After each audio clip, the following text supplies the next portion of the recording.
This is the C Morning Show. It is Friday, the 20th of November, 2024. So if you're here in Indonesia or in the southern or the Asian parts of the world, well, happy Thanksgiving to you. Yes, not the West yet, but right here for us.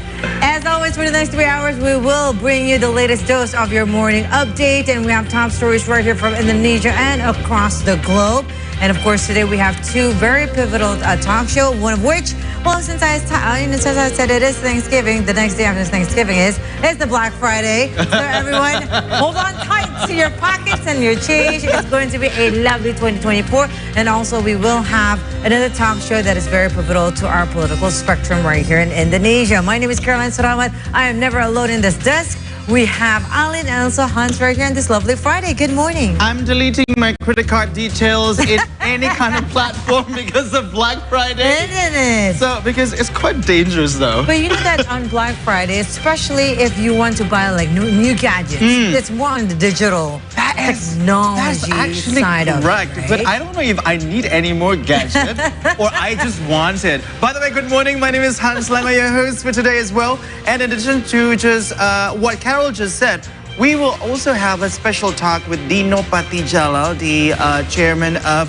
FPCI. We will discuss the Indonesian policy or foreign policy under the administration of Prabowo Subianto later in the program. So make sure you stay tuned for that, and also can connect with us on our social media at C2Day News on Instagram, X, and YouTube. Yes, looking forward to the two talk shows that we're going to have today, because we don't want our financial to be blacked out right after Black Friday, right? Well, coming from a financial planner. That's right. So you want to be able to exercise self-control. I don't know if avoid impulsive buying. Discounts, by the way. It is Black Friday.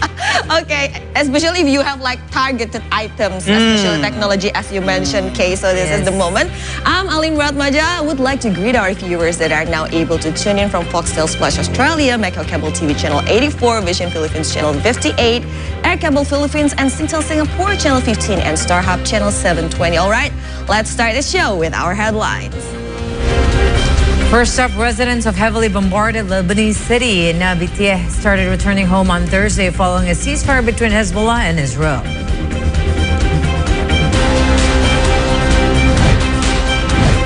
Indonesian President Prabowo Subianto announced the increase of teachers' welfare during the National Teachers' Day celebration at the Jakarta Velodrome.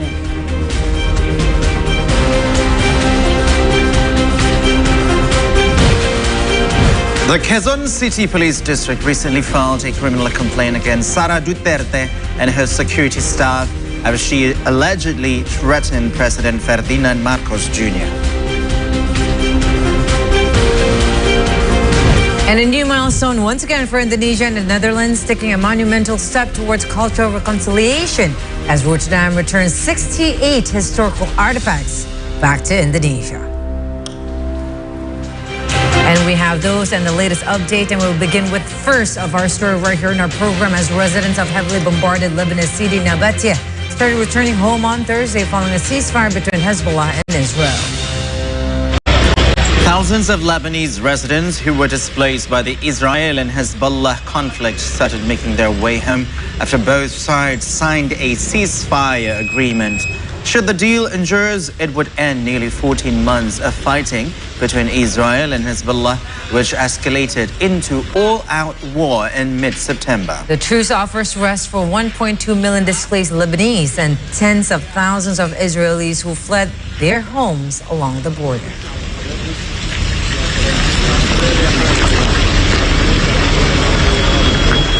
The situation along the Israeli-Lebanese border remained tense but quiet 2 days after both sides signed a ceasefire agreement. An Associated Press reporter near the Israel-Lebanon border said that Israeli drones remained active while sounds of artillery strikes were heard from the Lebanese side. Now, the 2-month ceasefire agreement calls for Hezbollah to withdraw north of the Litani River, while Israel are set to return to their side of the border. Meanwhile, Lebanese troops and UN peacekeepers are set to patrol a buffer zone between the two sides.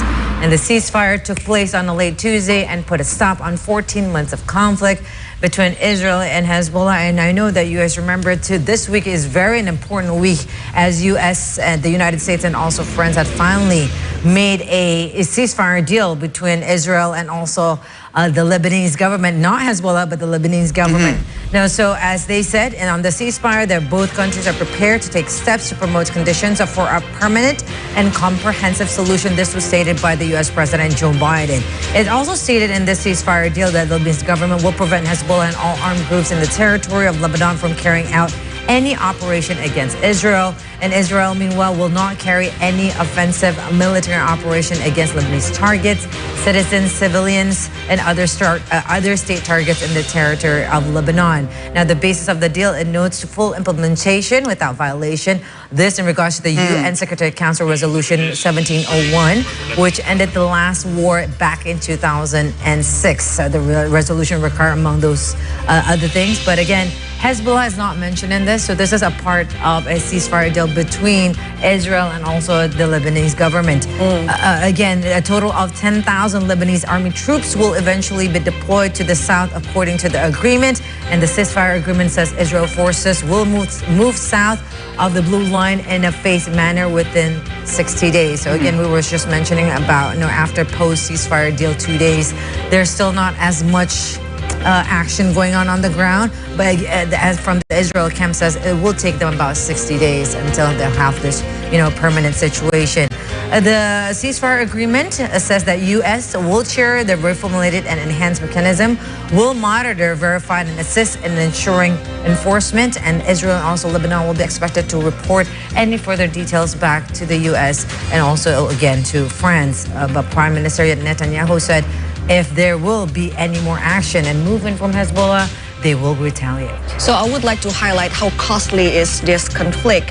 So at least 3,768 people have been killed in Lebanon and 15,000 more wounded since October 2023. And from the Hezbollah side, it is said that at least 500 people were killed. And how costly it is, like the damage because of this, we would like to say that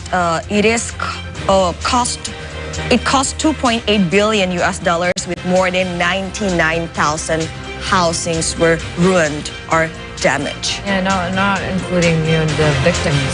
It's hard to calculate. Priceless. Yes, priceless. And now we move on to one of our headlines today. Former Philippine Vice President Sara Duterte recently defended herself amid claims that she was scheming to assassinate President Ferdinand Marcos Jr. She became embroiled in controversy ahead of the Philippine general election that is scheduled for May of next year.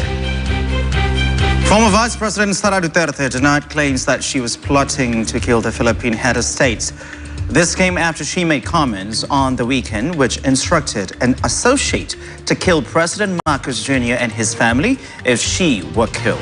She emphasized that she made the statement under much anger and shock, aside from adding that the instruction was only conditional upon her death. The Philippine Justice Department has summoned Duterte for an inquiry and called her the self-confessed mastermind of a plot against the president. Meanwhile, President Marcos Jr. said that her statement were troubling and promised to take action. The former vice president has criticized and accused the Marcos administration of persecuting political opponents and failing to serve the Philippine Republic. So we spoke in the show, in the afternoon show, with two experts, one analyst and one other is a researcher, or one from the University of Philippines and also the other, Lucio Blanco Pitlo III, saying that why was the statement being uttered by Sara Duterte? Because first of all, why this particular relationship just fall into pieces? Yes. Because at the first time, probably it stemmed from the disappointment of Sara Duterte, because she was actually asking to be vice president, and the Secretary of Defense. Instead, Marcos Jr., Bongbong Marcos, gave Secretary of Education to Sara Duterte, in which, in this particular thing, Sara being accused of embezzlement of the fund for the Ministry of Education. And during this investigation, she actually mentioned about this particular thing in the Senate. And it's actually appeared to be, it's thought to be a distraction from the particular investigation. So she released that statement. And in that sense as well, this shows fragility of Philippines' political power access. Yes. And when being asked about what would be the future for Philippines politically at the moment, they still don't know yet because it's still unraveling like layers by layer. And also what they were saying as well, this is actually also the chronicle of two families. Okay, exactly. Dynastic, That's right. That's right. Duterte and also Marcos. And in this case as well, when being asked about what about the assassination, why did she release that statement? She walked back from that statement, saying that if only I were to be killed, then I would have some associates to execute the plan and stuff like that. I love how you change that terms to associates. That is correct, though. I mean, we saw that it seems that she, the comments were made because she retaliated, and we know that as we just reported that the Philippines election will commence next year, and Sara Duterte is one of the stronghold contestants to be the president. Yeah, not to mention, Sara Duterte's father, Rodrigo Duterte, the former president of the Philippines, is now being under investigation upon the human rights violation during his term, right? Yes. So, it's some kind of walking on shattered glass. Yes. Well, anyways, later on in the program, please do stay tuned right here on the C Morning Show for today, specifically in this episode, because we will have Jonathan De Santos. He is the chair of National Union Journalists of the Philippines that will elaborate more of the situation that is happening. Yes, the latest development from this issue. And now, additionally, previously, Philippine Vice President Sara Duterte explained the alleged plot to quote-unquote get impeached. The statement was made following her public threat to have President Ferdinand Marcos Jr. assassinated if she were killed. Now, during the briefing, Duterte downplayed the criminal complaints, allegations, and potential lawsuits against her.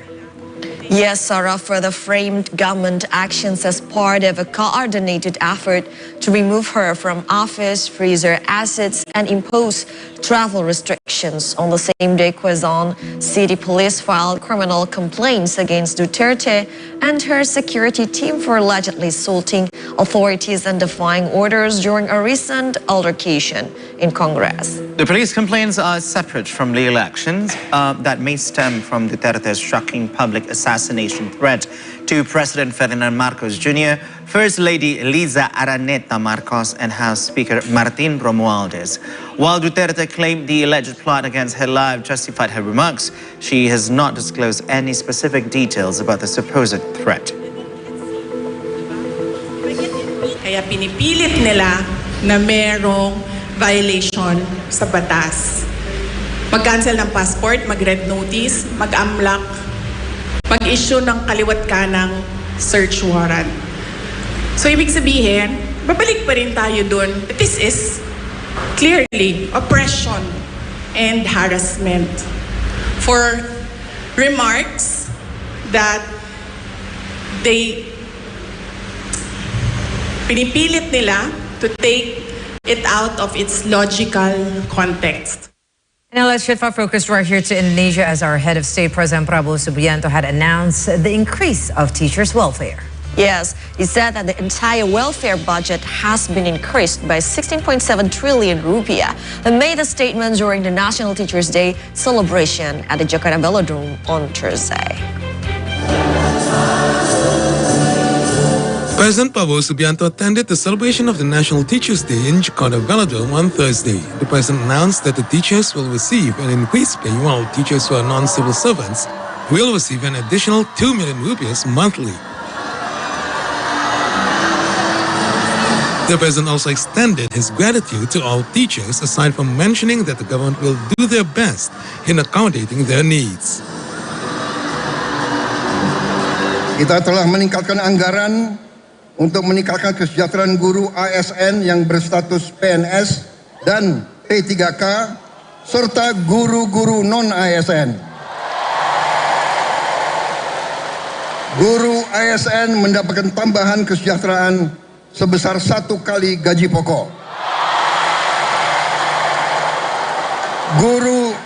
Guru-guru non-ASN nilai tunjangan profesinya ditingkatkan menjadi 2 juta rupiah per bulan. Tahun 2025 terdapat